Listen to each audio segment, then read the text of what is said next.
dambe qofka inuu waqtigiisa badanaa geliyo oo ku mashquulsanaado tobankan dambe bidaad qofka inuu ku dadaalo soo nabi sallallahu alayhi wasallam caadadiis ahaan jirtay tobankan dambe miisa ayuu la ahaan jirtay yani way ka duubnaa jirtay cibaadooyinka uu sameeyay waqtiyada kale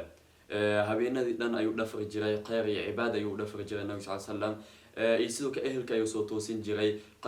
khayrka inay sameeyaan iyagana taas ayaa loo baahan yahay daabigaas iyo wanaagaas nabi sallallahu alayhi wasallam inaan ugu daysano hadaba waxyaalaha tobankan dambe qofka loo baahan yahay inuu ku mashquulsanaado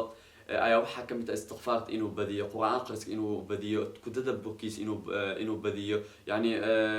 sidoo kale quraan akhris badan ama dhageysigiisa inuu badiyo waxyaalahaas inuu ku mashquulsanaado sidoo kale qaraabada inuu xiriiriyo ducada inuu badiyo waxyaala badan ayaa jira qalbiga ku jira oo rabbi azza wa jalla yani u baahan tahay inuu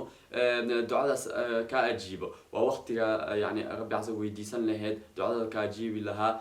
ina weydiisatid marka ducada badi insha Allah waxyaalahaas iyo khayrka Allah ku dadaal insha Allah. Wassalamu alaykum wa rahmatullahi wa barakatuh.